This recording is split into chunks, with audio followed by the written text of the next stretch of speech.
votes were embedded for each Democratic candidate in Pima County. Correct.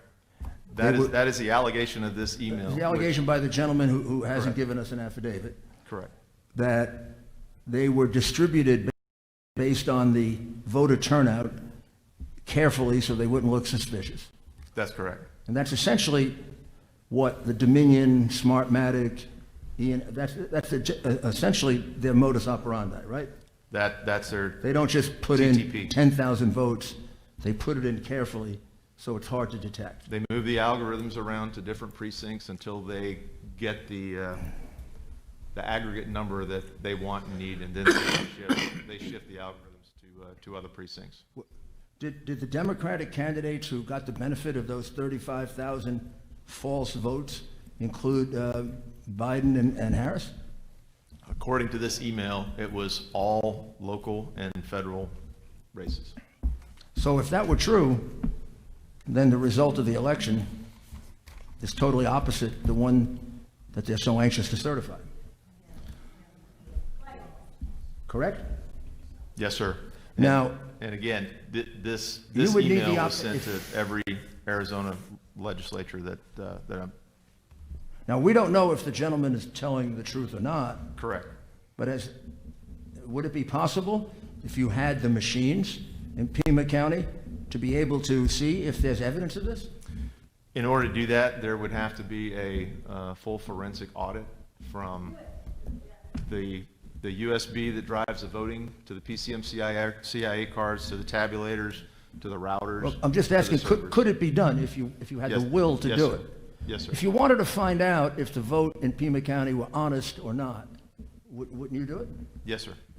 And without doing it, you really have no idea. That's correct. And the machines used in Pima County are different, but are they that much more secure? These systems, they all have similar vulnerabilities. Our team focused on Dominion.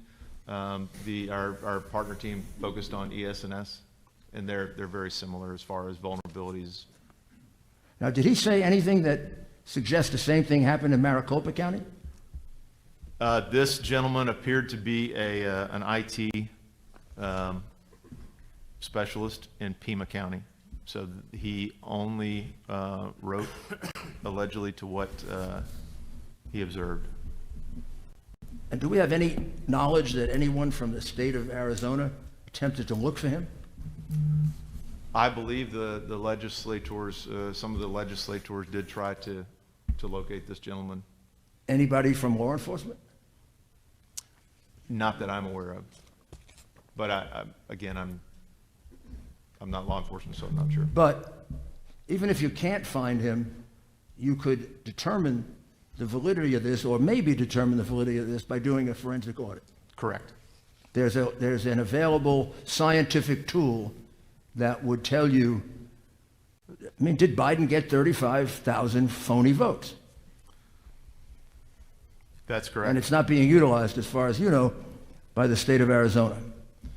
Pima County, I believe the total vote total was less than a million in Pima County. So it would be possible and feasible to do a full audit, a ballot audit. And I also was informed that your state, through the Counterterrorism Information Center and the DPS here in Arizona, do have the capability to analyze and validate ballots for ink consistency. So if there were mass-produced ballots in Maricopa County that were stuffed, your DPS, I've been informed, has the capability to analyze those ballots for paper consistency and ink consistency. So if there were mass-produced ballots, you could determine that on your own. Excuse me, Colonel Waldron. So I think what you're saying, and I'm going to repeat this back to you, these might be pre-printed ballots to simply move through the system. Is that what you're suggesting? There are indications, we have affidavits from Pennsylvania that there were ballots that were pre-positioned in a bobtail trailer, a tractor trailer truck. Okay. And that these ballots were, the thought was that this was a cache that they could go and grab the amount of ballots they needed and take them to the specific tabulation centers. And that's an affidavit that's from our Pennsylvania work. This Colonel, TTP is standard. so repeat one more time the piece of information that I think people were shocked about, because it is hard to believe. Did you say that a Pima County official said that they didn't validate any of the mail-in votes? That was Maricopa County. Maricopa, They didn't sorry. validate the signature. They didn't validate the signatures on the mail-in ballots. And that's 1.9 million. Correct. And do we know who that is? I would have to get the video. Well, could you get it for us? Oh, yes, sir. No, you don't have to do it right now, but before the end of the hearing? That would render every one of the 1.9 million votes absolutely never checked for fraud, deceit, mistake. And if they're mail-in votes, that can't be done now. They've been separated from the envelope. Correct. That would indicate, The so those validity are of the basically individual. 1.9 million votes that are illegal votes. Or that had the potential to be illegal votes that weren't validated. The signatures But, weren't but validated. can we determine now if any of them are legal or illegal? If the envelopes were separated from the ballots, there would be no way to tell a ballot for candidate. You could still go back and look at the envelopes to validate the signatures, but you wouldn't know what the ballot. And that isn't was that in the reason envelope. you're supposed to have an observer when you do that? That is part of the chain of custody procedures, I believe, in Arizona. And when they talk about chain of custody, that's what they're talking about, right? Correct. Because a lot of witnesses are going to talk about that. So let's just sum up a few of the things that you also found. Tell us about the green button in Maricopa County on the machine. And there is one witness that's going to testify that all day she saw election officials constantly pressing the green button when somebody was voting. So what that was when a voter wasn't sure, and I believe this was also linked to another witness that's going to talk about with the differences in the pins and the Sharpies, that the Maricopa Elections Division, in early voting, they specified that only use ballpoint pens for voting, and then on election day, they specified only use Sharpies. And the idea is that as the bleed through on the ballot, as the scanners would cause an error in an error ballot. By creating the error ballot, the election officials basically would slide those votes into a batch file that could be adjudicated by the election administrator or the operator. And the green button was to say, okay, there's an error, but go ahead and push cast ballot, and it punches that into an error file that can be adjudicated by the election administrator. Now, and you examined the voter database, and your team did, right? Say again, sir? You examined the voter database, you and your team. Those were actually some local Arizona folks that examined that. So you took that from I spoke directly state data? with them. Oh, I see, okay. You spoke local- directly to whom? To local investigators here. And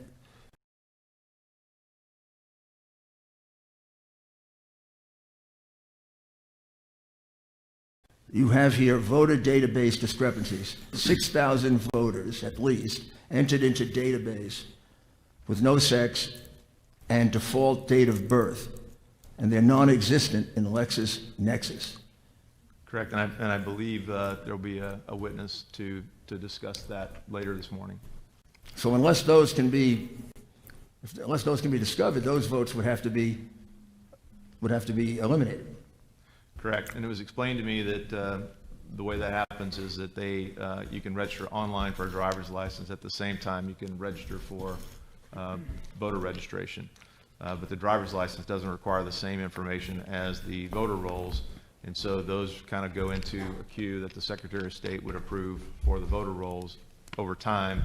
But there appear to be 6,000 voters that were on the voter rolls in the voter database with no sex and a default date of birth. So in other words, they entered 01/01, 1900 or whatever that date was. They also discovered over 2,000 votes that used a false address, an address of a vacant lot. Correct.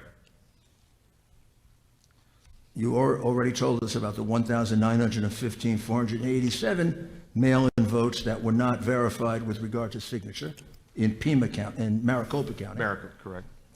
Also, in Pima and Maricopa County, Republican poll watchers were very often forced to stay outside, and unable to view the vote process. Correct. And is there an estimate of the number of illegal immigrants that voted in the election? Has anyone done an estimate of that?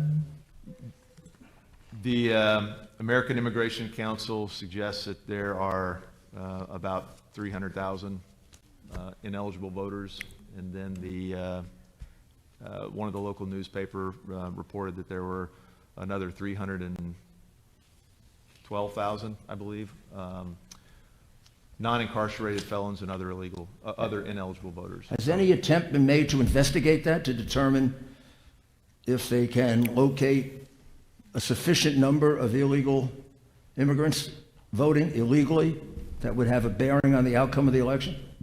That would really be done by the county election fixers. But it hasn't been done. Not that And they're I'm going to aware of. certify the vote, apparently, without doing it. I'm not aware if they. It would did or not. be, you'd have to be an idiot not to think that illegal aliens, immigrants voted, right? It's very possible. How many are there in Arizona, approximately? That's a- Anybody's guess, but what's the lowest number? That Can would be anybody help me with a that? question for the local legislatures. Or 5 million, 4 million? I wish we knew, sir. Pardon me? I wish we knew. Mr. Chairman. What's the lowest number we could use? 4 million? Representative Cook? Mr. Chairman, my colleague, Representative Townsend, and I have had several discussions over the past few weeks about that number, and she could provide that to Mr. Giuliani. Mr. Chair. Please, Ms. Townsend. Mr. Chair, is this on?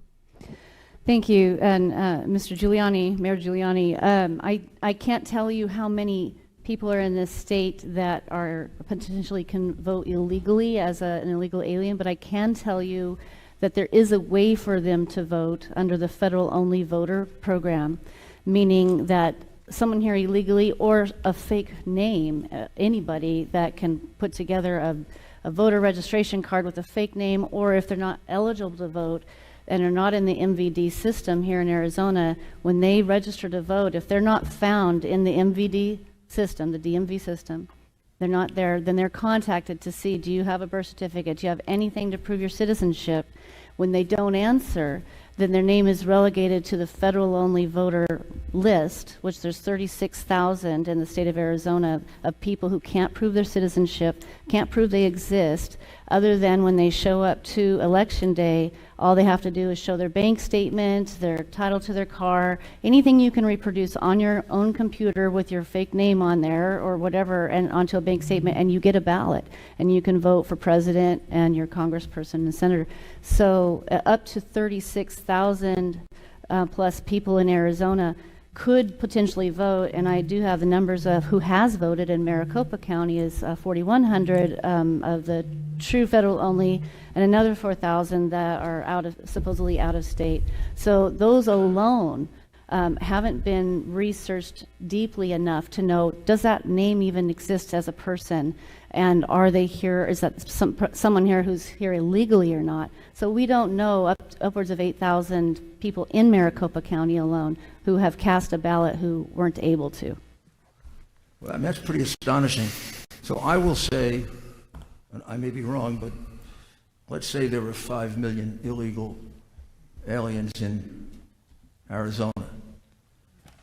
It is, it's beyond credulity that a few 100,000 didn't vote, particularly given Representative Townsend's explanation that there's an encouragement that goes on to have them vote. Now, every one of those votes would be an illegal vote. Every one of those votes denies a lawful voter of their franchise. Just wipes it out.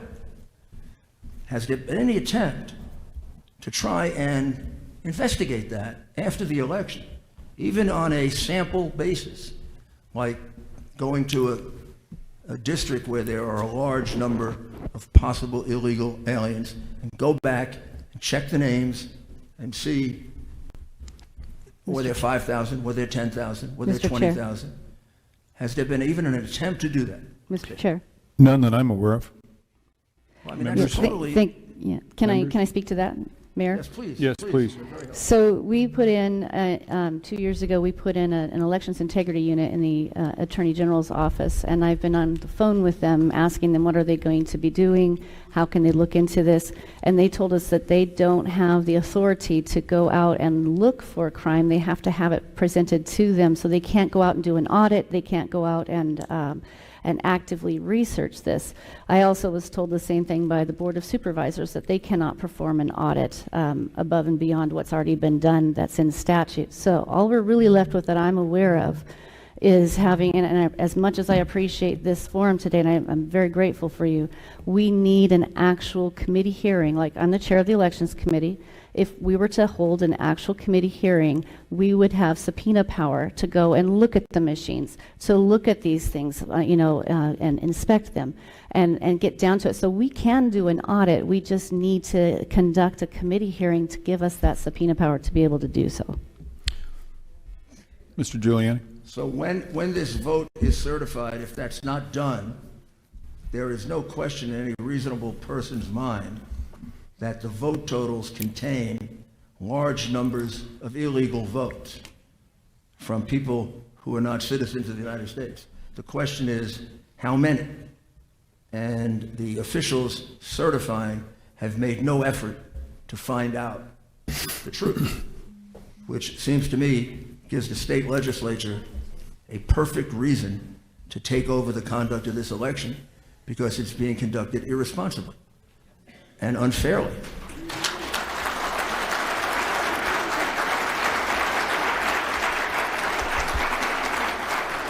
Why doesn't your state legislature exercise its responsibility under the Constitution?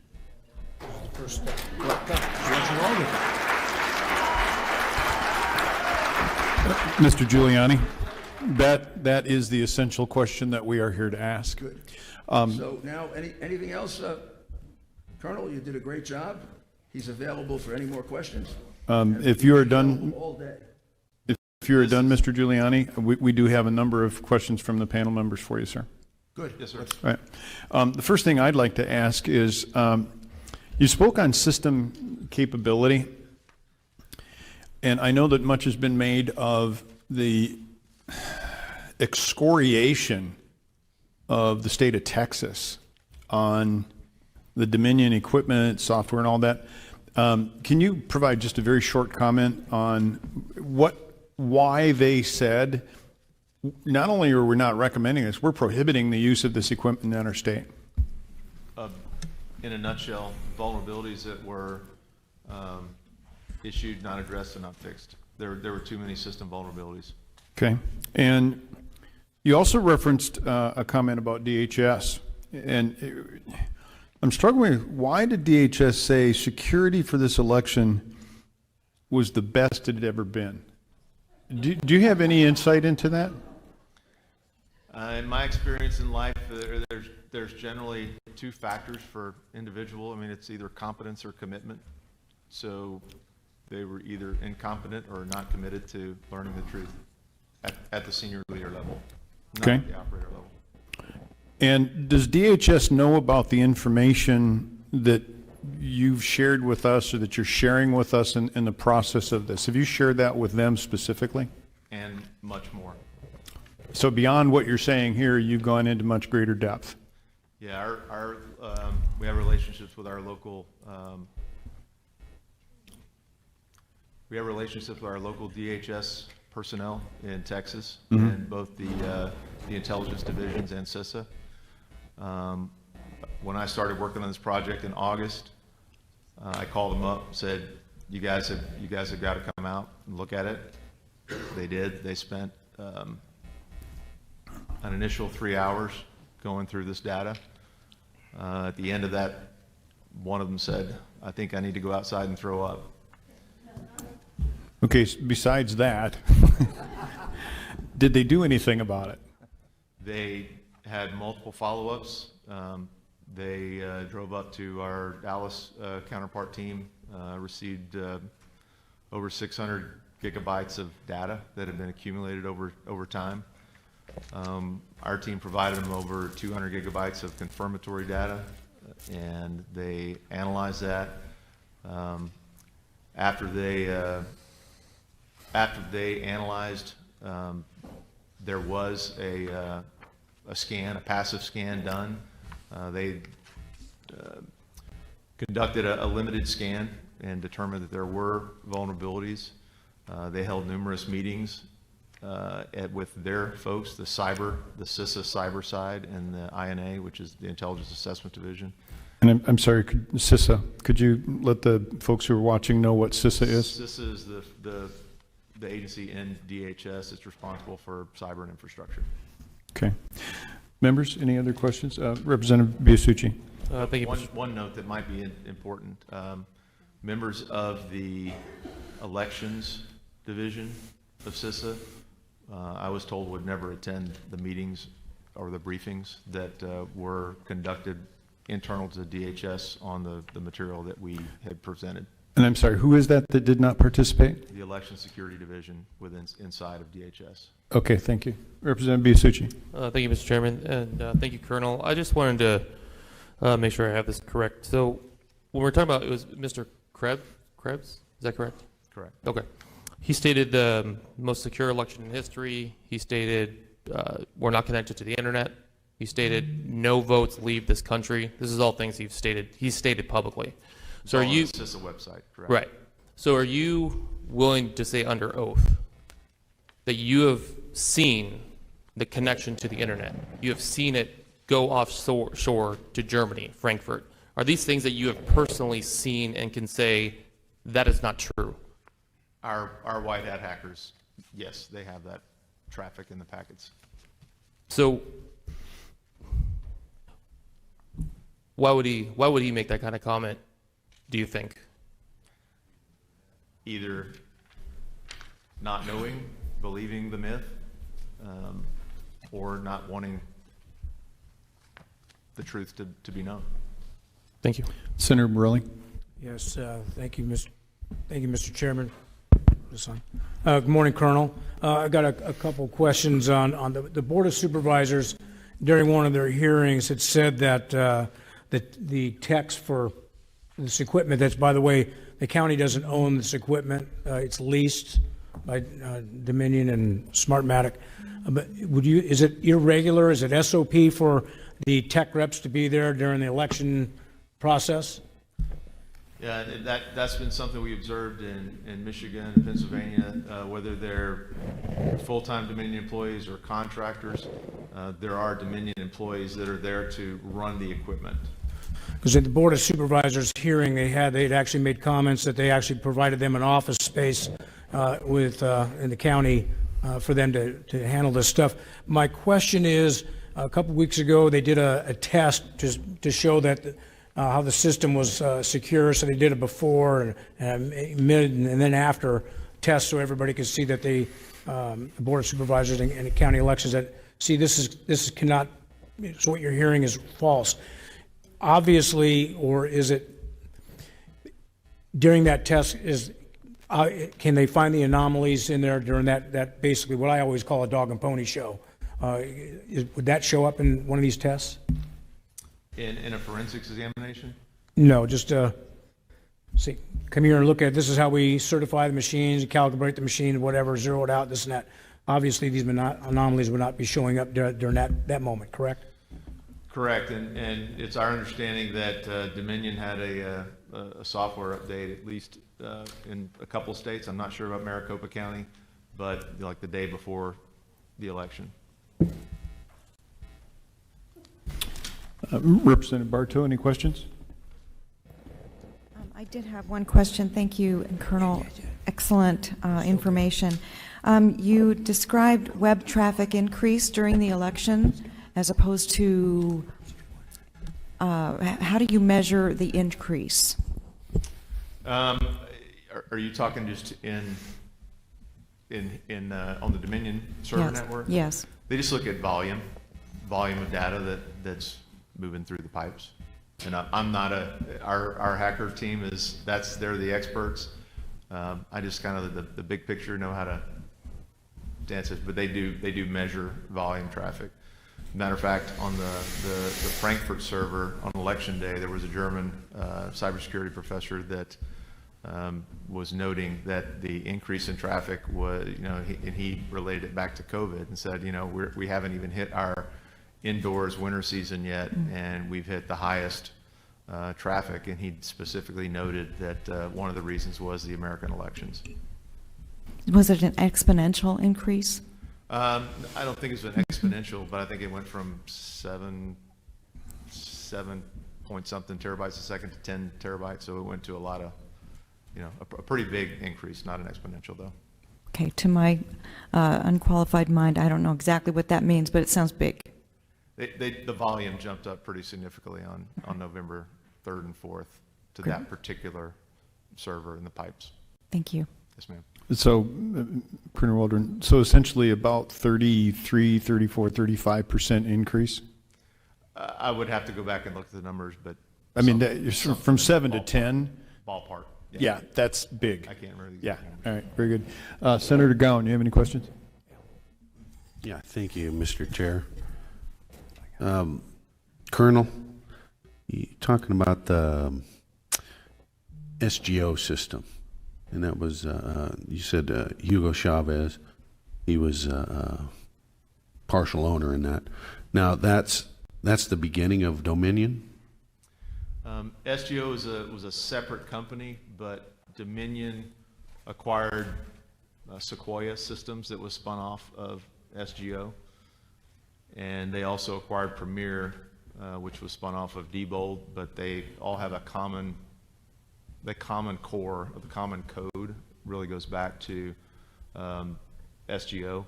And that one org chart that I put up there kind of showed the licensing agreements that go back and forth between SGO and Dominion.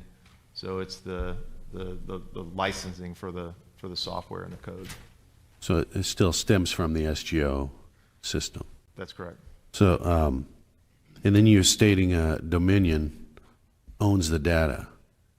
So does that mean when they see the vote count that they own that, not the counties, the state? They process it, they retain it. It's in their backup servers. So they have the votes themselves as well when that's supposed to be property of the state. They've got the data. They've got the voter data, voter registrations. And then you said Dominion sits on the board of Mr. Krabs, is that right? That was on the CISA website. When you say the board, what is the board? It was their Election Security Advisory Council. Oh, okay. Thank you, sir. Thank you, Mr. Chair. Let's see. Representative Roberts, you're next. Thank you, Mr. Chair. Colonel Walton, earlier you were talking about the methods via internet and internal methods as far as, I think you used the term, I forgot exactly how you said it. There was basically methods from the internet and then also internally that there could be manipulation of votes. So my question is do you have any knowledge of were the machines in Arizona connected to the internet at any point in time? And if not, or if so, are there logs internally in these machines that if we were to be able to subpoena these machines and demand them so they could be examined, could we see all of those changes that were made? So when you watch CBS, CNN, any of the mainstream media where they've got the live vote updates, that data is passed live. I mean, it's as the votes are updated. So it's, nobody's getting in a plane and flying the hard drive to New York. I mean, it's uploaded and it's connected. So it is connected to the internet, and whether it's locally, I mean, they can move votes with the cards, the voter cards. Those can be preloaded in laptops with the software that could be interdicted and upload fake votes, as in the allegation from Pima County, you know, in batches of 1,000.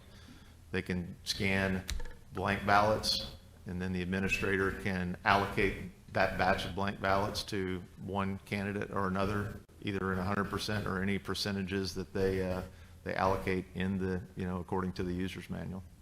So to that point, just indulge me just a moment. Would you say that that is what we saw in the 2018 election with Governor Bevin, where we actually saw on television, real time, the movement of some 500 votes from one candidate to another? I mean, it was so stark, you saw them go down on one and up on the other on the exact number.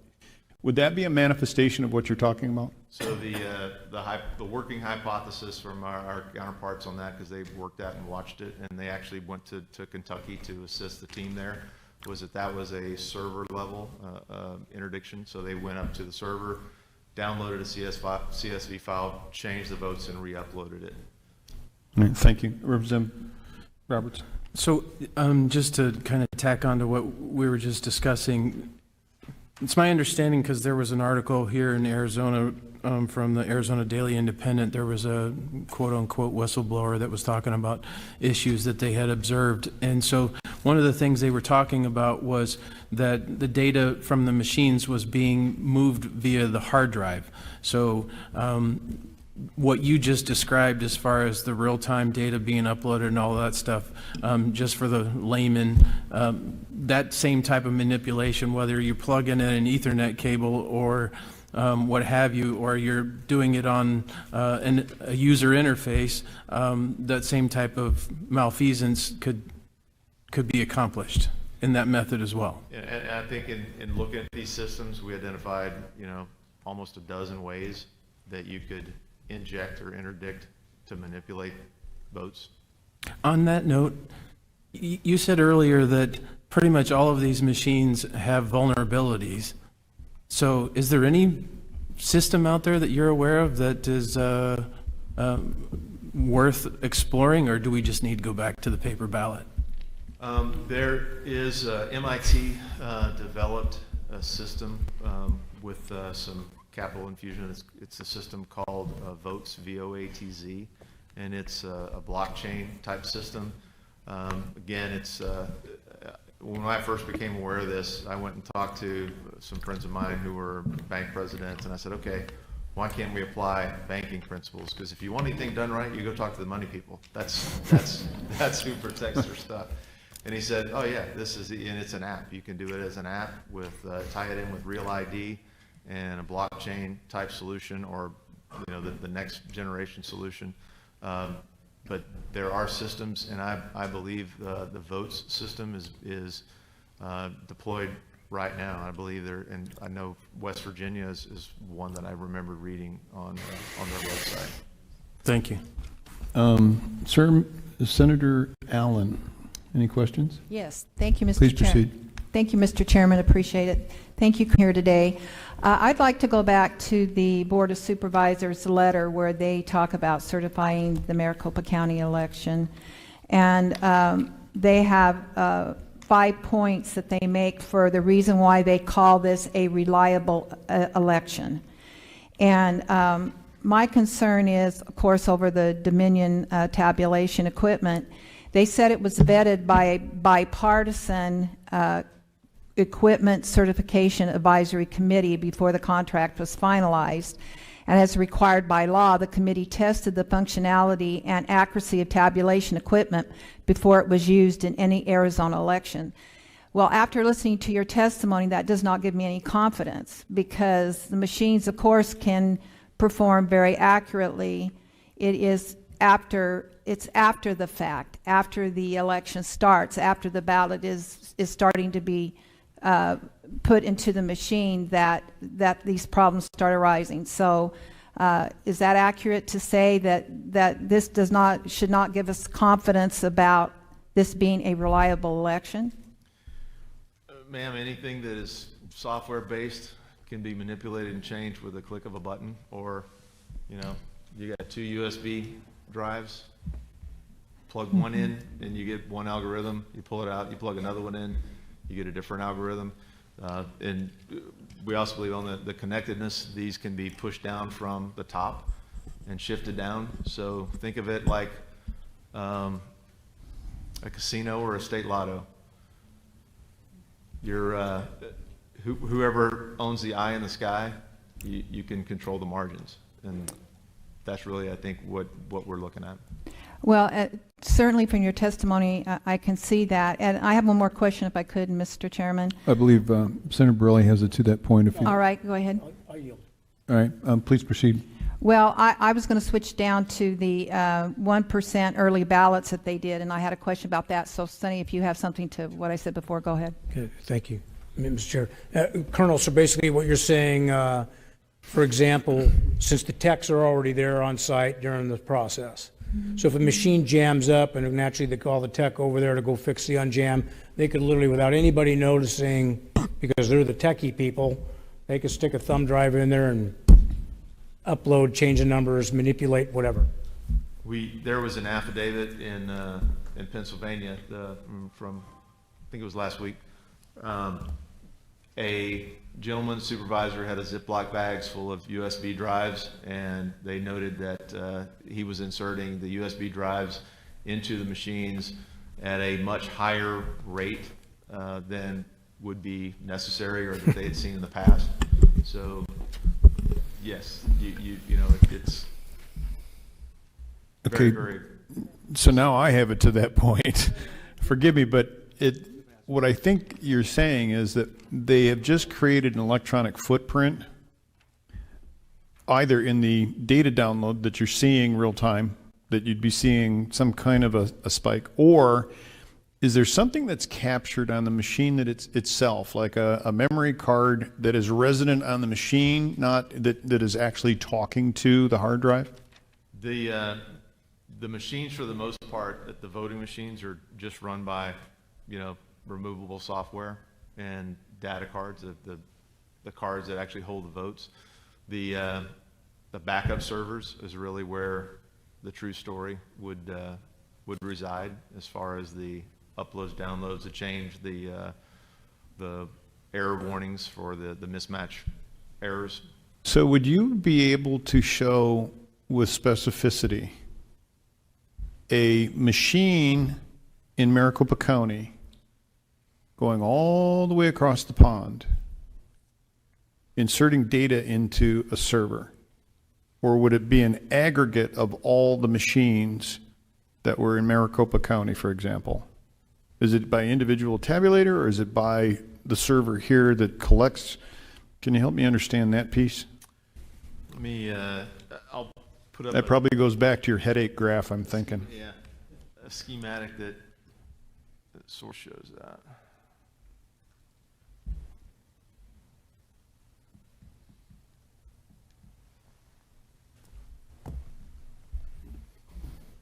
The reason I asked the question is we're still looking for evidence, and if that is in the evidence package, that's certainly something that we would want to know about. If we don't have it today, something that could be forwarded to the body would be great.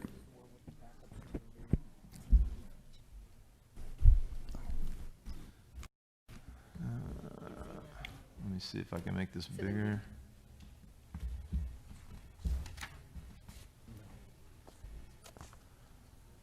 So this is Dominion Voting, the high level. It's a block diagram of how everything's connected, and I can print this off and provide it to you, or whoever would do your audits. But it's kind of hard to see when it's blown up. But you've got ballot boxes, ballots taken out, and this tracks all the way through the image cast central to ballot images, and this is really what's voted. The ballots are scanned into these image casters, and there's an electronic image created. It goes into results files, and then it goes into validation, adjudication, auditing, reporting, and publishing, and then to Democracy Suite EMS, the Democracy Suite servers, the database servers, the document management servers, and it kind of shows you how this all goes out to to the world from this whole system.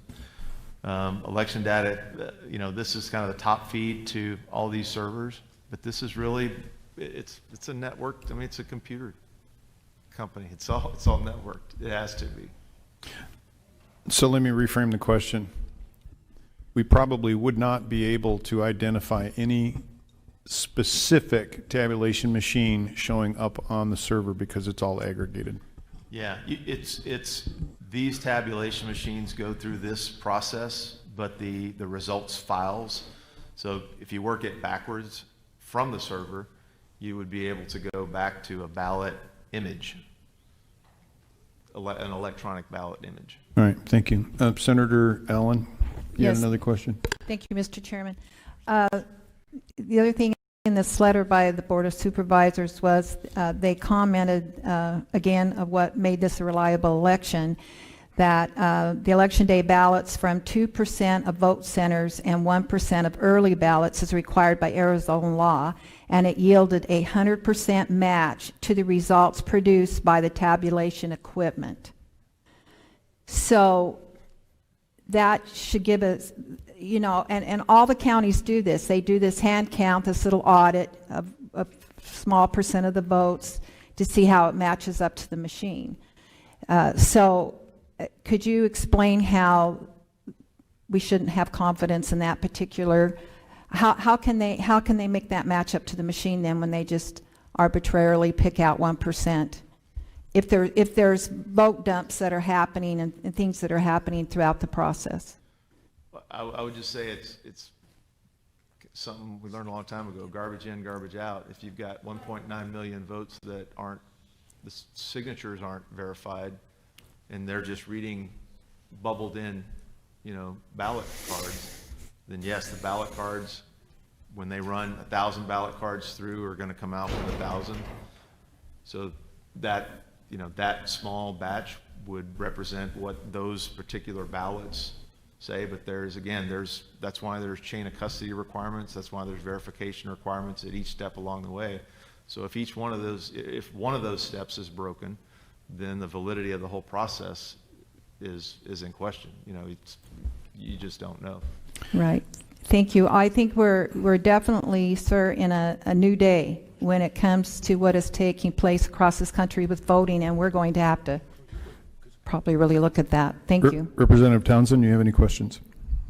Thank you, Mr. Chair. And Colonel, I just have a quick follow-up to some of the stuff we've been talking about as far as the security of the machines themselves. And as we know, like whether or not something happened or didn't happen, I'm most concerned with voter confidence. And if there's all these holes, then we're going to really deflate or collapse voter confidence. So I would like you to reassure me on one particular item. In the tabulation room at the MCTEC here in Phoenix, in years past, you had to have a special badge, and only people that were certified to be in that room with the machines and the tabulation and all that were allowed in there. This year, I was told yesterday we had teams of 25 adjudicators in that room, in the tabulation room with those machines. Would it have been possible for someone in that scenario to wander over to the machine and have a conversation and put in this thumb drive you're talking about? Or is it deeper than that, or something that's happened from remotely? Or how secure are these machines? Because we know that there's no chain of custody on the hard drives. And on the machines we saw in a video left alone for almost a week in one of the voting centers, unattended, unsecure, how could somebody, a regular person with nefarious intentions, walk up and change this whole election by putting in a thumb drive and changing an algorithm? Is that something that could have happened, or we don't have to worry about that? Either an individual that has knowledge of the systems and how to, operate in the system could have an impact, again, from the server. They could be sitting in Nigeria in as long as they've got an internet connection, they could get to that particular server. If they had access to, the data from the malware that's on the server, they could get the login and password from, a Pima County operator or, a Maricopa County operator. So there are just so many places that they can be interdicted or penetrated. There's just too many to describe. But there's a lot of ways it could be interdicted. But Mr. Chair and Colonel, so what I'm hearing you say is I can't be confident that a volunteer of a political party that, the entire recorder's office and the elections director, everyone could have been on the up and up, and this is the most secure election ever. But if one random volunteer with the right information were to be in the tabulation room, could have then breached the security of the machine. Correct. And therefore, we cannot stand here and say we are confident with that kind of access to these machines left in buildings for a week. We cannot say with certainty that this is a secure election, and we have 100% confidence that nothing went wrong. And you just brought up the chain of custody issue, and that's a critical vulnerability path. So that if the chain of custody was broken, then you really don't know. You can't say with confidence that it was a fair Thank you. And Mr. Chair and Colonel, last point. If you were in charge, would you want a recount? Would you want an audit? Would you want a do-over? What would you do? A forensic audit will tell you what was processed, but to the mayor's point earlier, as soon as those mail-in ballots, which were 1.9 million requested, and I think a good Roughly. percentage return. If those signatures weren't verified, then you can count the same things over and over again, but you're starting with flawed results already. An audit, a full audit, would be able to tell you if those were bad ballots or pre-printed ballots. You could do a full forensic audit on the actual ballots. But once the envelopes are separated from the ballots on that many mail-in ballots, it's almost impossible to go back without doing a forensic analysis of each ballot, the paper, and the ink. Okay, and Mr. Chair and Colonel, do you have any information about potential shipments of ballots to Arizona and other places from North Korea or something like? Do you have any information like that? There were several affidavits that were provided to the legal teams. I don't have those affidavits with me now, but there were affidavits and suggestions, and I think more of those are in process to obtain more affidavits on those processes. Mr. Mayor, Thank can you tell us whether or not you have got, I don't know if you heard the question, or do you have affidavits that counterfeit ballots were somehow shipped into Arizona? I'd have to look. All right, thank you. Representative Cook, any questions? Yes, Mr. Chairman, thank you, and I'll make it brief, but I do have some stuff that I'd like to say is that, Colonel, when I ran for office in 2016, I got a phone call one day that one of our county recorder's office information had been breached and all of the voter information was for sale on the dark web. That was my first instance of becoming representative about this hacking and computer stuff and what's out there. I just went through my third election as the top vote getter, and I would like to say that I continuously have been tried to be hacked on my personal or ledge account or whatever is out there on the internet. I later learned from people, Colonel, that the reason why this is done out of the country, and according to your graph, is that it is harder for us to track these people down and prosecute them when these computer anomalies and things happen from outside the country, inside our country and state. Would that be true? We would not have the legal jurisdiction to go seize or search a server outside of the U.S. Thank you, Colonel. And would this make sense that if you had a simple phone number and then you went on the internet and then researched that phone number of where you received a text message and it was from Ukraine, would that not be a red flag that your phone or information was trying to be attacked or infiltrated? Correct, it would be. Okay, so moving on to that, Colonel, what I've noticed is that about these voting machines and these plugged-in USB drives, When in fact, when we watch across this great country of ours, in many states, we have very few amount of counties compared to other states in here. You got to target 2 counties. If you notice that rural Arizona and rural Arizona legislators are up here, we're ready to go to work today. Our constituents demand it, and we demand it as their representatives to work for them to solve these problems.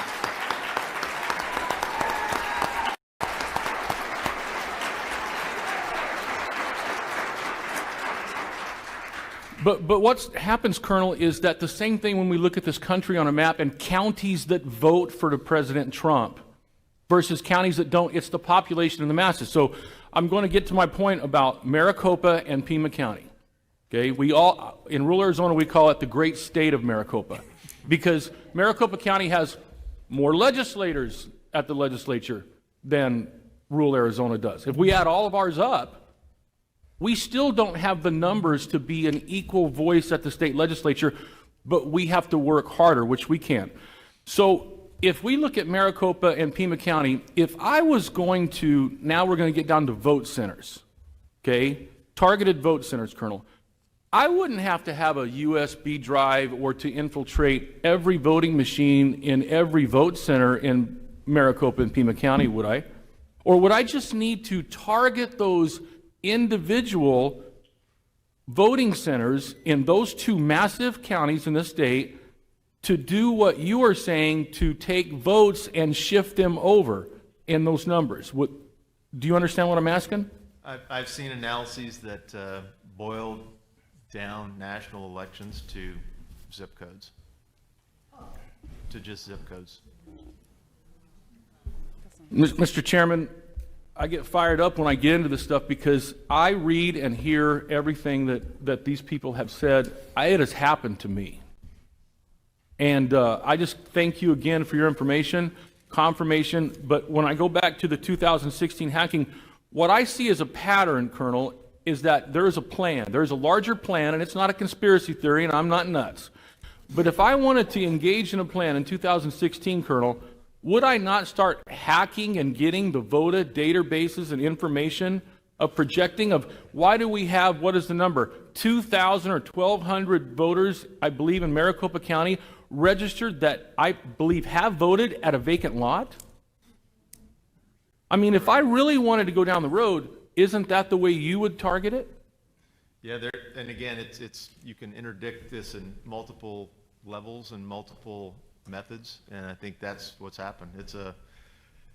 There's so much out there, and it's to your point, you know, you're not a conspiracy theorist, but it's really hard. They've made it so hard for the public to understand it, and we call that in deception operations ambiguity increasing. And Thank you, Mr. Chairman. Mr. Colonel, I have the last question is, and what concerns me over what I've read and seen is that could the data that you say could be traced back only to the scanned ballot at this point, so it can't go back to the individual voting machines, could that be bleach bits or whatever that stuff is? Could that be, could the tracks, the longer we take to actually get the machines and check these things out, could there be time to erase that information and cover up if there was a crime or misdealings? There could, but now the batch files will go back to the precinct and the machines on the tapes. So you can track it all the way back to the machines and the precincts by the tapes. And it's what we showed in the Antrim County, those printouts on the precinct level. So that you can go back. But really all that's necessary to do, there's not really a bleach bit. It's just pulling the USB drive out of the voter machine and the tabulators. So the machines themselves, other than the servers, really don't have a lot of resident information. The tabulation machines, they can have some stored images, but the where you retain these the federal election requirements require, and I can't remember the U.S. Code Title 46 rings a bell, but the 22-month retention of federal elections records, it would be done in those the ballot images and electronic backups. So the data is retained, and there you can do forensics on it as long as it's the actual servers and the actual machines. Colonel, thank you for your time, your patriotism, and Mr. Chairman, I yield any remaining time I may have. Thank you. I believe Senator Gowan has one more question, and I just need to remind the panel, time grows short. I think Mayor Giuliani has significant more witnesses and evidence that he'd like to have heard. Thank you, Mr. Chair. Colonel, I just want to get on, come back to the Dominion situation here. Where are the backup servers? I'm sorry? Where are the backup servers? I am not exactly sure. I can try to get that information provided to you. And this company, I think the mayor said they were a foreigner company. The Canadian, is that what it is? So we know there are sites in Toronto. Their offices are in Canada. So we know that there were data there. They also have servers in Serbia and other countries. Wow. But as far as knowing for sure where the data from Maricopa County went and resides, we don't know that. But they've got backup servers. So an audit, because we talked about that a little earlier. First off, would that find where the server is and where the information would be? Tracing the flow of the information, yes, sir. The audit would do that. Correct. But it also tell us whether or not it's true or not that the 1.9 million signatures were or were not verified, right? So we would have an absolute knowledge of that. Colonel, could you get a little bit closer to the microphone? I'm getting a lot of people who are saying, I can't hear the guy talk. Okay. Thank So you. the adjudication of the signatures on the ballots, that would be totally separate. It wouldn't be necessarily a digital forensic process, but that audit would be have to be conducted at the county level on all the envelopes. So if we did an audit, if we were able to do that, tell me the things that could come out of that. Well, if the signatures on the envelopes were invalid, you could necessarily get a percentage of the votes that would be disqualified. But again, when the ballots are separated from the envelopes, you can't tell which ballot came from which envelope. So really all that would tell you is a percentage of that, the percentage of those mail-in or absentee ballots that were not legitimate. So what could the server tell us? The server would basically tell you all of the electronics. So once the ballots are processed, the batches and the images, that'll tell you where all those goes, and it'll also tell you any changes to the software, any updates, algorithms that were in place, and that's all present at the code level, and that's really what these companies have balked at, providing access to the code, because they say that that's their intellectual property, and it's they've been successful at preventing folks from analyzing the code. So they're utilizing their system for our elections, but it's their property. And counties and states have signed up for that. Thank you. Senator Borelli, final question. Yes, Mr. Chairman and Colonel, just for clarity, not only can these machines be manipulated with the thumb drive and everything else, it can be changed remotely outside the voting center. That's correct, and there are references in the user's manual that show how they can do that. Thank you. Mayor Giuliani, anything else with your witness here? No, I think All right. we covered everything. Thank you, sir. Colonel. Do you have a next witness? I'm looking at the clock, and I know that we've got a time management issue with one of our witnesses. Yes, I think we should call Anna Orth, Okay. because she has an appointment, and we'll call her first. Okay. And then after that, Senator Pat Colbeck. We need to make sure that we have Yes, him at sir. the airport by 1 o'clock. All right. Thank you very much. Anna Horth.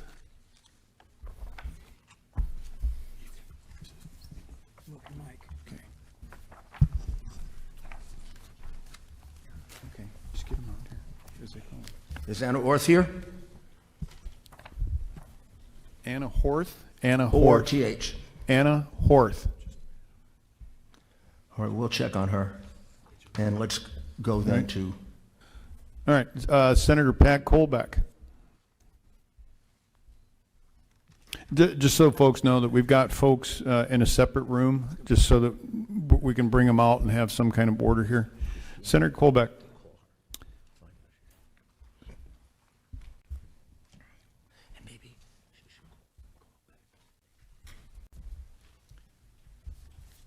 Thank you, sir. If you would, could you please introduce yourself?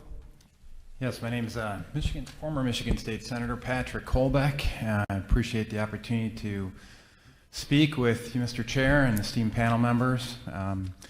For 8 years, I was sitting on the other side of this testimony. I was where you were sitting, and hopefully I'll be able to provide kind of a unique perspective on what to look out for in this election. If you excuse me, I'm going to try to get my presentation up here and get that going. Kick it up. Yeah, technology's great until you want to use it. It's more difficult when you can't see. Nice job on the resolution of the screen here, by the way.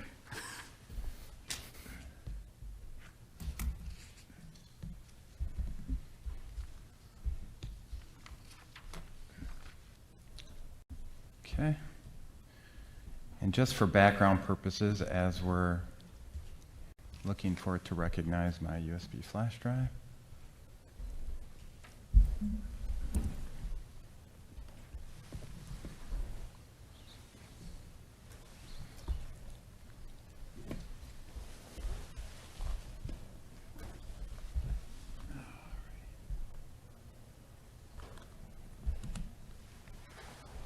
There we go. Much better.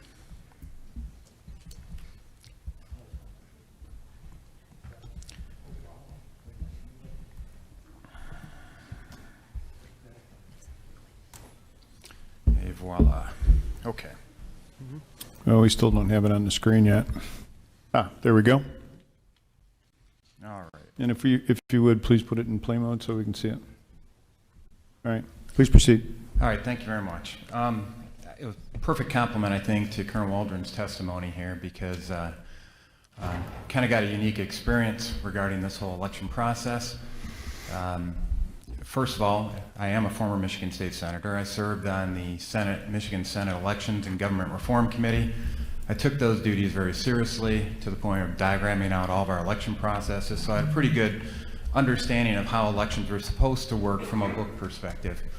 But another perspective that's useful to this discussion is that something that I couldn't do while I was running for office is actually, I served as a poll challenger in Detroit at the AV Counting Board for the election day from 5 p.m. through the next day into the evening of the following day on November 4th.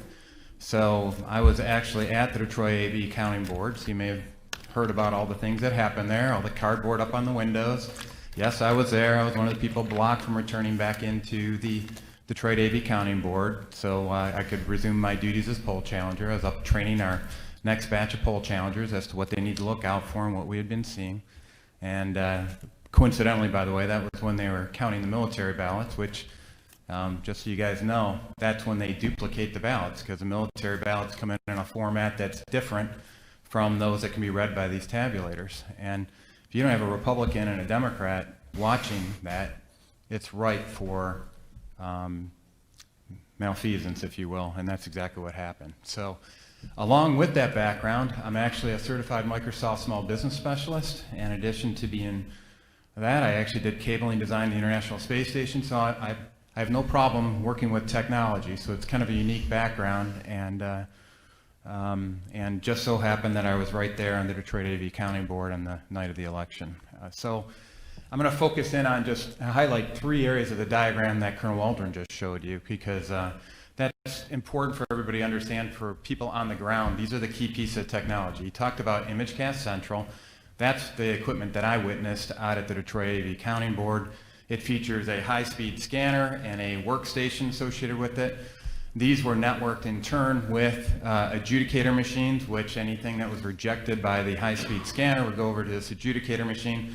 That was part of the absentee ballot counting suite, if you will, for Dominion. In addition, they had something that was called local data center, where all the election officials would work from a central computer workstation with a series of laptops, et cetera, that were connected to the rest of these computers. We'll get into that a little bit later here. But that ImageCast Central area is one of the key pieces of, or key systems, if you will, that are on the ground for the absentee ballots in particular. If you're at an in-person polling location, you'll have the ImageCast precinct set up, and that's on the right-hand side of this diagram. Up on the top is kind of the local data center and the kind of the eye in the sky, the overarching look at what's going on with the election. And we'll get into that in a little bit more detail later. And as you guys know, Dominion Voting Systems was used here in Arizona in Maricopa County, and they were using some of the same equipment we were just talking about in regards to ImageCast Precinct and also ImageCast Central, that CAN is the scanner there. So I said that I was in your position before, right? So if I were in your position, these are kind of some of the key questions I would be asking in regards to all that we're hearing about this testimony regarding this election. Number one, was the chain of custody for the election artifacts broken? And thank you very much, Senator-elect Townsend, for bringing that up. That is a key term for everybody to understand, chain of custody. And we're going to go over a little diagram on specifically where some of my comments are going to focus in on in that chain of custody. All right, and the key is to hit the right arrow. All right, and was there evidence of election fraud? There can be fraud that happens that may not even violate statute, but you know that the intent is there to defraud the election, and they take advantage of loopholes that we have in the law. For example, in Detroit, we know that there was an ability for people to vote both at the poll and absentee. So some people's votes were more important than others. Was there evidence that election statutes were violated? Yeah.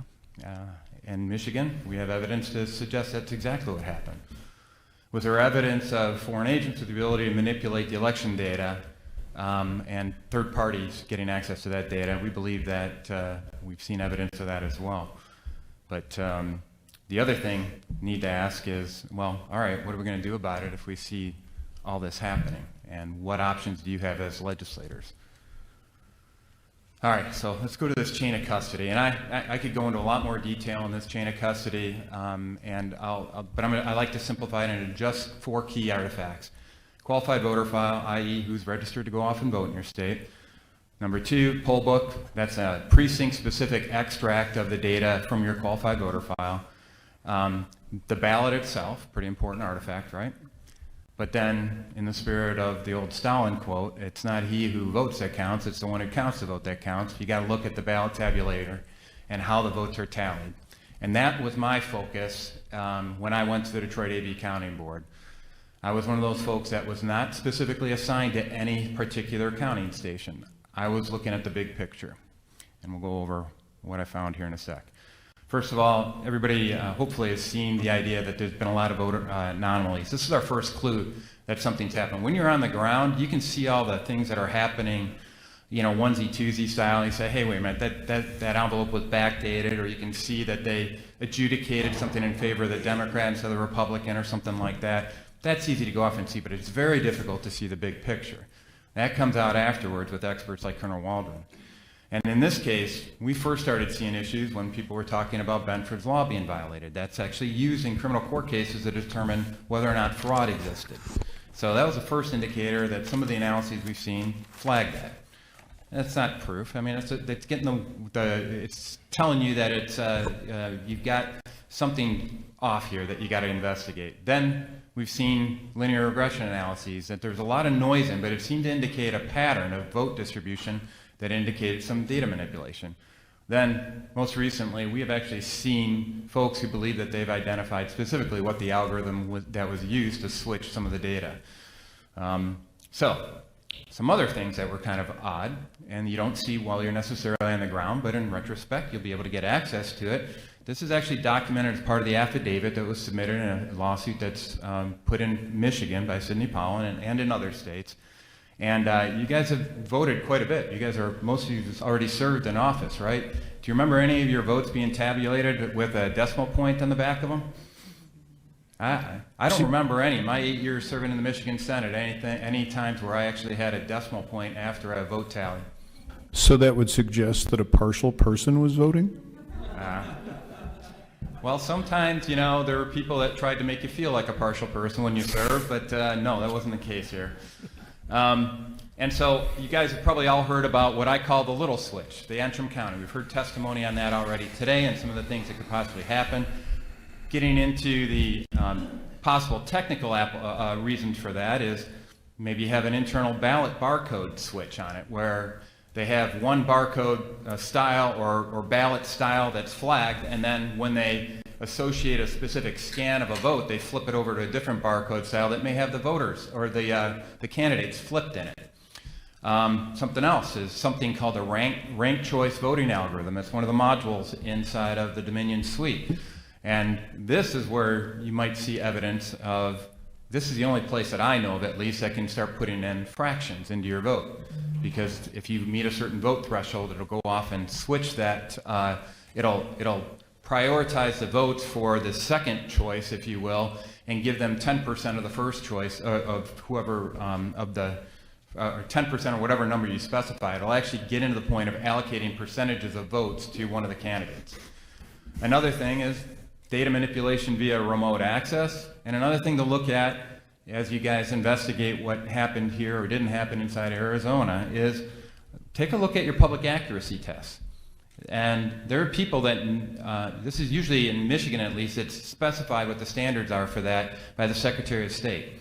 And if you don't run all the possible permutations of votes that might happen on a given ballot, you may leave gaps that can be exploited. And I would submit, we're going to show one of the examples of where we believe one of those gaps is that you could maybe flip a vote from a certain candidate to a write-in candidate and preload this with write-in candidates. And we think we have evidence of that happening in Detroit. So if you want to go off and check into this, one of the things you're going to need to do, is look into compact flashcards, event logs, and paper vote tallies. So these tabulator data cards, that's where the compact, that's where a lot of the election data we've been wanting to look at is going to be located, so please make sure you get your hands on that.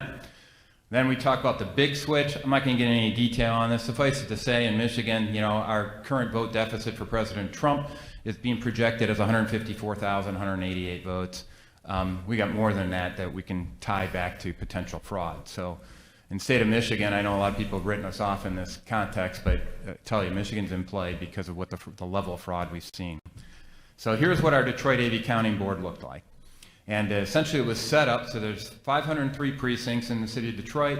They put in 134 of these ImageCast central stations all the way around. That's where the poll books were located.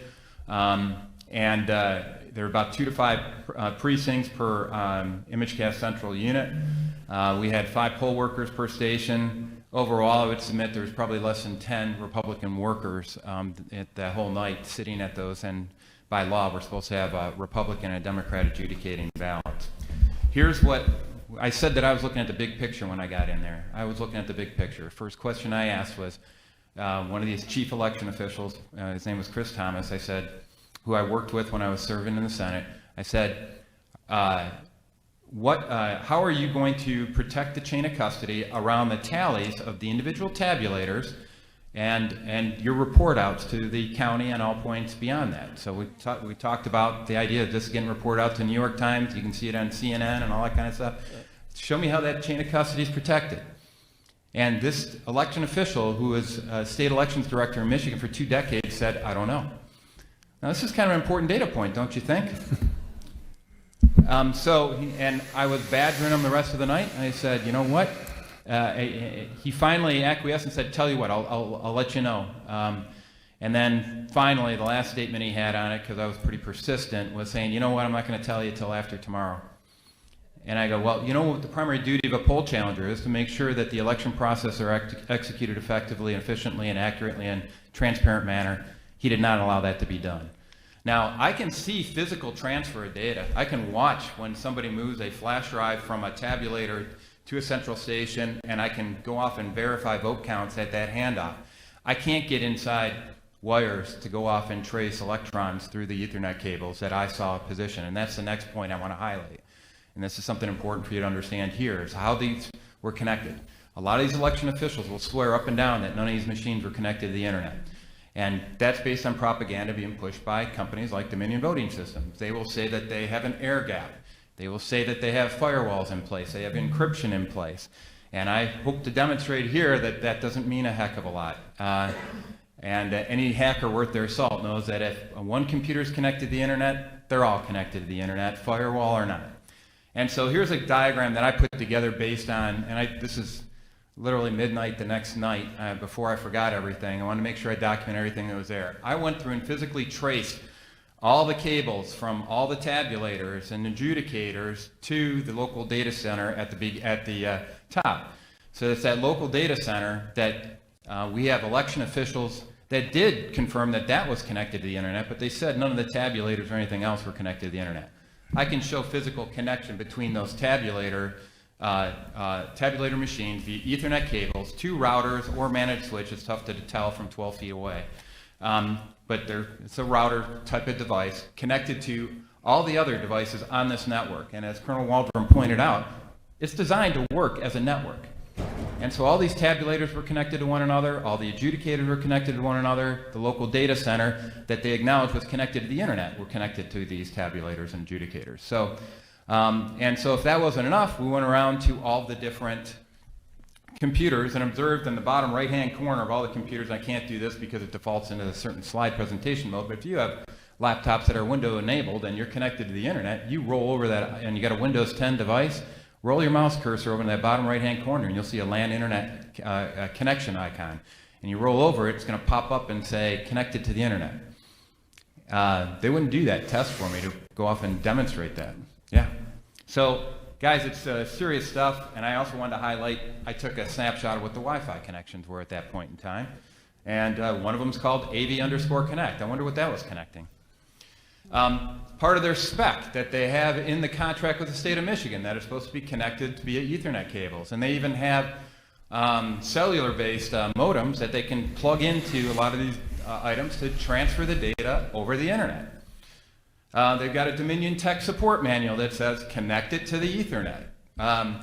There's no denying that this was network connected. And by the way, even if they say it wasn't connected to the internet, in the Detroit AV County Board, I can trace a physical connection that says that the system that was used to tabulate 172,000 plus votes in the state of Michigan was all networked together. So even if it wasn't some guy sitting in an ice shanty in Antarctica connected to the internet, that one guy in the city of Detroit that had access to all that information could modify the votes locally there. Senator. And so why does it matter? Well, we already talked about these man-in-the-middle attacks. We talked about, there in the Sidney Powell lawsuit that's out there, there's additional exhibits that highlight that these passwords are available on the internet.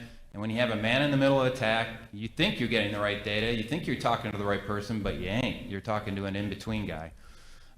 We also got NAIST that left a key under the mat. What do I mean by that? All the specs on what files to look for, what their file size is, everything else for the voting system is left up on the internet for everybody to go off and say, I went there myself, I could download this file, took that extract from it. You can find out everything you need to go off and manipulate as a hacker. And we've got Challenger observations on the ground that attest to each and every one of these. And I just want to highlight one of them, the poll worker observation, that he actually observed the fact that the printout of the tape said that there were write-in candidates on it, yet when you actually, he will test in his affidavit that there were no write-in ballots submitted. Senator Colbeck, we're out of time. Yep. So thank you very much for your testimony. We also appreciate the slide deck that you presented, and if you are willing, would you please distribute that to the members of this panel? And I'm sure Mayor Giuliani would like to have it as well. I will leave a copy for everybody. Any questions for this gentleman, Mayor? Or would you like to move on to Anna Orth? We can move on to. All right. Thank you very much, Senator. Anna Orth, would you please come up to the witness stand?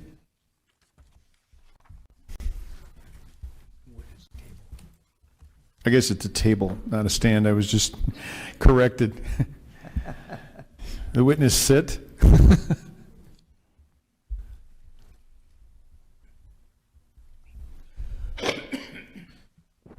Thank you for coming, Anna. Thank you for having me. Would you please give your name, and Mayor, the floor is yours. My name is Anna, and I'm a resident and registered voter in Pima County. I volunteered as a poll observer. Can you get a little bit closer to the microphone, Sure, of please? course. Thank you. Again, my name is Anna, and I'm a resident and registered voter in Pima County.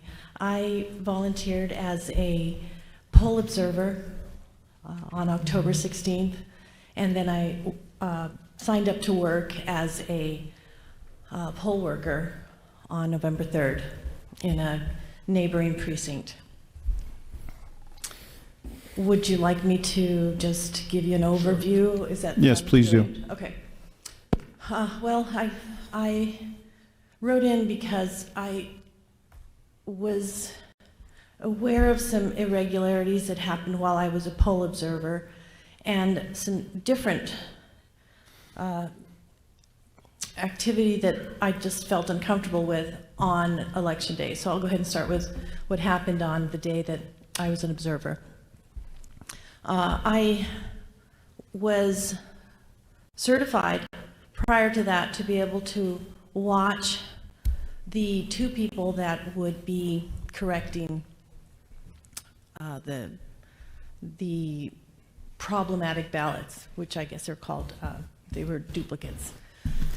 When I walked into the room, they said, "I'm sorry, you can't be in here. You're going to go into another room." So I had to walk back to the front desk. I was escorted from that area back to the one area where the ballots were being separated from their envelope. And there were 30 to 32 people doing this, and there were probably 14 to 17 tables where there sat two people, and it was supposed to be a Democrat and a Republican. But not every table had a Democrat, but not every table had a Republican. So many of those tables had either a Libertarian or someone. There was one table with someone from the Green Party, and then there were 3 or 4 tables that had a Pima County worker at each of those tables. And they worked there at the elections office because when people came in from the building, they talked to them, and their conversations led me to believe things like, "Oh, did you leave your lunch? Did you bring lunch?" And they said, "No, it's over in my office. I'm going to go get it later." And she was back in 5 minutes. So similar situation conversations that went on with people who came in with those workers. I found it difficult for me to be able to oversee 32 people and what they were doing. I was able to catch a few of the things that were mistakes, or where ballots were just, they were taking them out of the envelopes and putting them on in a pile. And their job in this particular room was to watch, to make sure that the ballots were in one direction, and then they would double check the count of the ballot to the envelope I imagine to check it against the envelopes that came in. Each table was given a bin to put these in, and these bins would then go to another area where they were being stacked up to be tabulated starting on October 22nd. Many of these had mistakes, or they were written in pencil, and the workers, as I went around, had questions on, is this a good ballot, is this not?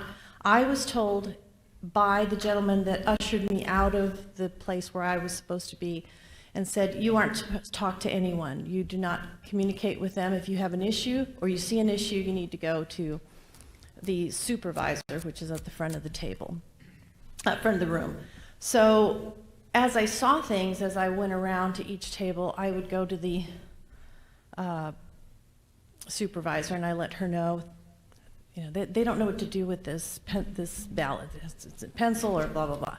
And she'd say, "No, it's fine, it's fine." So as I went back to the tables where I saw these issues, under my breath, I said, you need to go tell her. You need to go talk to them about this. And so many of them said, what do I do with this ballot? It's in pencil. Oh, it's fine. It'll go through. Or it was, some people wrote over their ballot, over the little oval circle where they were supposed to mark, and those were put into a pile, a separate pile that would be called duplicates. Those duplicates then went to another table and were then taken to the room where I had been ushered out of. And there was one person, there was supposed to be a second person, and I said, is there a Republican at that table? Because I said, is there a Democrat and a Republican? And he said, well, we hope so. They have to, if they get here, but it'll just be, just be me, and hopefully a second person. So as I saw these ballots along this area that they marked as dupe, which I understood to stand for duplicates that were going to be fixed, they would then be taken to the table, to the room where I could see a glass, it was a glassed wall between us, and they were taken around to the other side to be dealt with. I didn't get to see that at that point. So when I left and the other person took over for me at 1 o'clock, I was there for 5 hours, I shared with her, I said, there's a lot of mistakes that are happening. They're not putting them in the order that they need to be in. So when they get folded, they become a duplicate because they can't be counted. The machine wasn't going to accept them, so it had to be then taken out of the pile and put into a duplicate. So when I left, the man who had ushered me out of the room, the first room, came to get me at 1 o'clock and walked me straight over to the front desk. And he said, I hope everything went well. And I said, well, my concern is not necessarily where I was. It was hard for me to watch 32 people by myself. But more concerning is when these ballots were opened in the other room. And so to give you kind of a sense of how it worked is the ballots, however they were collected, were brought into an initial area of the Office of the Elections in Pima County. And that room, the envelopes were then opened up and the signatures were checked. So then they would go through a double door where they were then sent to the room that I was in, where there were as many people as I explained before, trying to put them in an order, not necessarily of where they were from, but how they came in. So let's just say there were maybe 200, 250 per box, I'm not sure, but they came from different zip codes, different areas. It was whatever was mailed in. And then those were then put aside to be counted after the 22nd. My concern was the amount of ballots that were considered to be problematic that were then leaving the area that I was in, going to a room where there were only supposed to be 2 people, and yet not even sure there was 2 people. So that was my experience as an observer that I shared. I thought that was concerning. The other thing is when I came back to drop off my ballot, I had to drop it off outside, and there was no longer a police officer, and we found out that it was because our mayor, or not I live in Oro Valley, but the Tucson mayor wasn't allowing a police officer in front of the office anymore because it was upsetting to people to come and vote. And so I asked the man, I have to put my ballot out here. And he said, yes. So I said, how can I be sure someone isn't going to come and take this big box? And he said, no, we're watching it. And I said, who's you? And it was him and an elderly woman who was about 85. I don't know, and I'm sorry, meaning that she looked fragile, and I don't know how that could be protected, but I was a little concerned about that. It did make it in because when I checked my ballot, it was counted. But another question is how do we know who we voted for?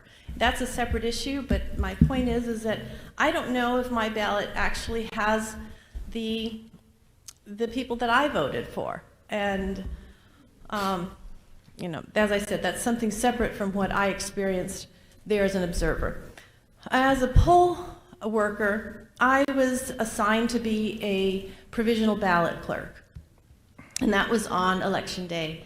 And on that day, I had worked the primary in August, so I had an idea of who would come by, what the issues were.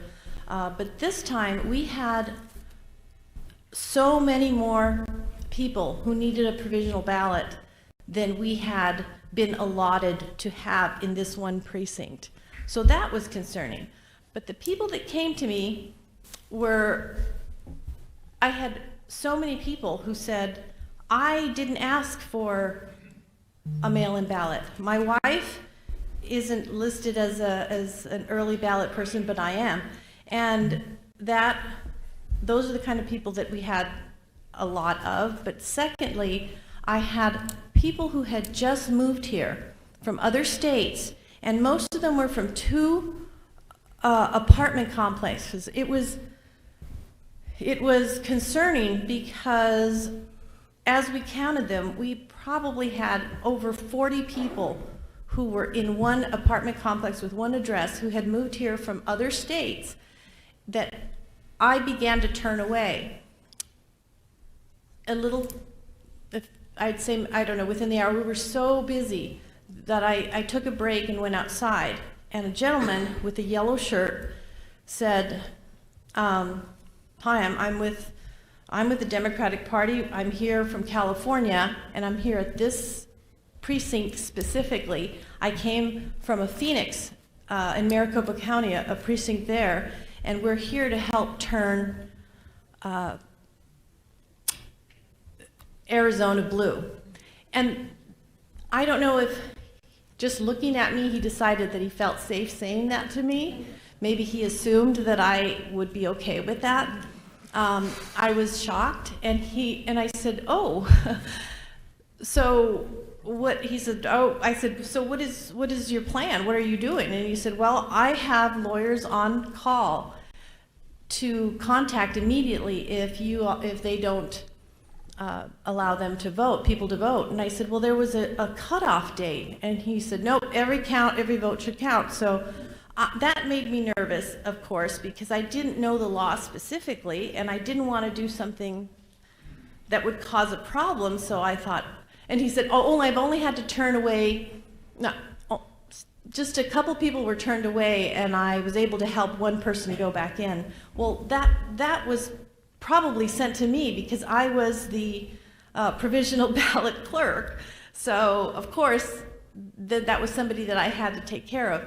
So I went back in and thought, well, this is unusual. I'm concerned that somebody outside is going to be calling an attorney on something that I did because I said no. I sent somebody away and said, I'm sorry. I mean, if you don't have any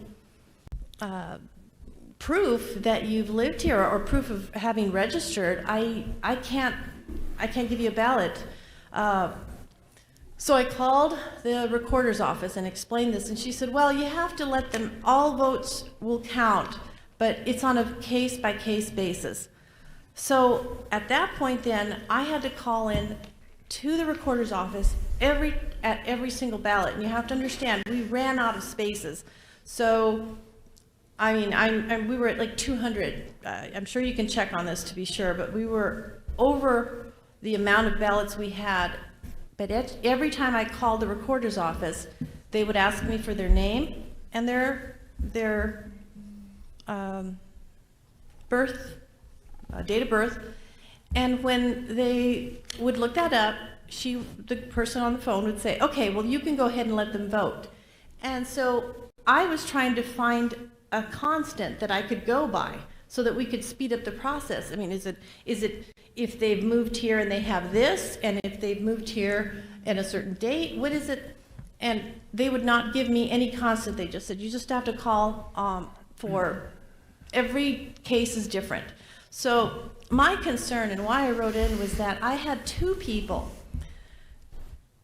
right after having a slew of people who came in from other states. wanting to vote without having been registered and allowed to vote per the recorder's office. I then had someone come in from Maricopa County and one from Pinal County. It just happened right after. And each of them, when I called in, they said, nope, you're going to have them go back to Maricopa County, and the other one will have to go back to Pinal. And I said, well, how is that this person from Wisconsin and this person from Michigan and this person from Kentucky was able to do that? And she put me on hold for a second and then came back and said, well, it's just that we have their records more accurately than we have for Maricopa. We just can't, we're not able to process a Maricopa County ballot. So I had to send them away. But then as other people were coming through, it made me question why that was happening. So I asked them, do you have information that will prove that you are a resident, that I can verify that you are registered to vote here? And they would pull out their card, and it very clearly said that they were Republican. They had a voter card. So to test this theory out, I called the recorder's office and asked them, and they were denied. I had to deny them. And so I was in a frenzy trying to take care of all of these people, but I found that the discrepancy between every vote counts and only those that the recorder's office would allow was indicative of how they chose who they wanted to allow to vote. And there was a consistency in the voter preference that they chose. And that concerned me, because by the end of the night, which was at 8:15, after we counted all of the votes and they got put in the box and we were waiting for someone to come get them, I'm in the car and the election was already counted for Arizona, which I found appalling. First of all, after working 15 and a half hours taking in votes, but the experience really led me to believe that it was not, there should have been a system that we could have followed, because I understood that registered voters ended on a certain date and you couldn't come in and vote, but I was having to allow people to vote that literally had just moved here within 2 weeks, 3 weeks, and they were all from two different, not all of them, I take that back. There was a large majority, a large percentage of people who had addresses from 2 apartment complexes. And the last thing is that I had a homeless man who came in with a registration. And the reason I know he's homeless is because I said, where do you live? And he said, he didn't speak English, and he said, I don't have a home, but when I was at a shelter, they registered me at the recorder's office.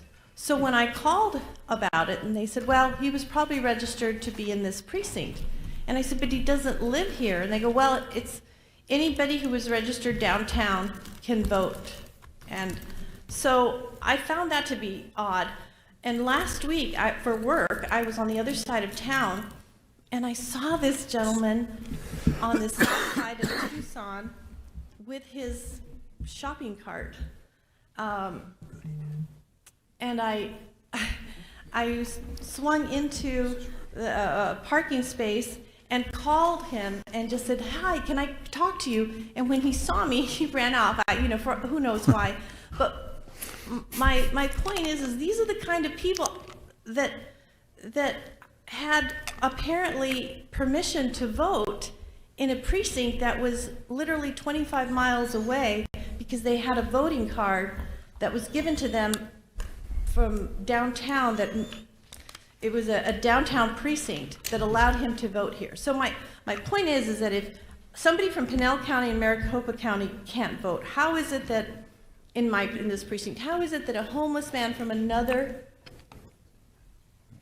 area of the town and also people from other states were able to get permission to vote?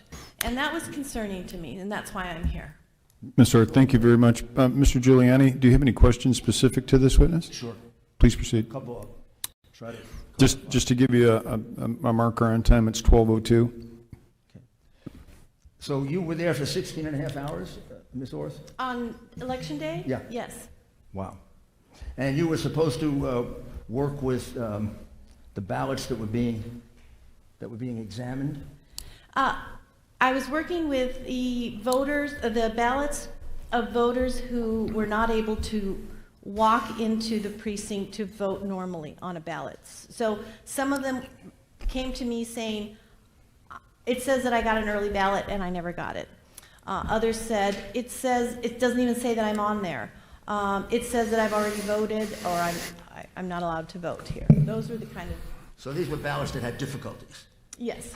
And there were 28 or 30 to 35 people that were looking at those ballots that you had to observe? No, that was, okay, I just described to you my experience as a poll worker Right. on election day. Those 30 people that I mentioned earlier were when I was a poll observer on the 16th of October at the elections office in Pima Right. County.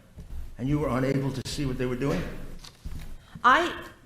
It was a room as big as almost maybe half the size of this banquet room, and I was an observer watching 30. As far away as we are? I could walk behind them. But I couldn't walk behind 35 people at the same time. And what were they doing? They were taking them out of the envelope. They had been brought in from the recorder's office where the ballot had been opened. The envelope had been opened, and according to what I was told, the signature had already been checked in another room. But you didn't see the signature check? No, I didn't get to see that. They would take these out and they would take. Did you ask to see it? Yes, and I was And were not you allowed. refused? Yes. So they said, and I wasn't allowed to talk to anybody, but as I said before, I could talk to the supervisor. These people who sat at each of these tables, who were representative of mostly one party, with the Democrat Party, and they would take them out of the envelope and then put them in a pile, and then separate the inside envelope. In Arizona, we have an outside envelope, then the inside envelope, and then the ballot, right? Right. So the ballot was then collected from the bin. So each table would get a bin, and they would separate them, put the ballots in a pile, put the envelopes in a rubber band, put them to the side, and then mark that they had such and such amount of regular ballots and such and such amount of duplicates, problematic ballots, that then had to be taken to a table, and they would separate those, take the duplicates, mark them, put them at a table, which were then taken to the original room where I had been ushered out of. Not that I was not to help them. In a room that you were excluded from, they examined the signatures. Yes, no, they started examining the signatures, then were moved to this room. And then from this room, they were then piled to then be tabulated Did they do a further later. examination of the signatures? No, not in this room. The So only you- room you that was done in observed- this, You observed no examination of signatures, and they refused to let you do that. right, I was only allowed to watch these people put these in piles. So when I was ushered back So out. how many ballots do you think, just a rough estimate, how many ballots, 1,000, 100, 2,000? I would say each box had between 200 and 250 ballots. And I was there for 5 hours. And during that time that I was there, each table went through 6 to 7 to 8, depending on how fast they were and how many mistakes they made, because many times the ballots weren't straight and they had to recount them, or I would hear them say, So how do we do that arithmetic? all right, well, let's see, 250 times 8. Somebody who's not nervous maybe can say, 2,000. that's per table. And there were about 16 to 17 tables of 2 people doing this at the same time. So as I best understand this, there were 2,000 ballots times 17 tables. Yes. That you or anyone else that By you knew of myself. got a chance, no Republican got a chance to observe that as far as you know. Well, I was the only observer allowed in at one time. So a gal took over for me at 1 o'clock when I left, and I told her, I'm exhausted. I don't know how you can watch all 17, but stand behind one of the tables, and you'll see that this particular table keeps folding them and tearing them, and once that happens, it has to become a duplicate. And when this becomes a duplicate, it goes to that table, and it goes to the room where we don't get to see what happens to that. So you can't talk to them, but you can do this and tell them, look, that's folded, or that's crooked, or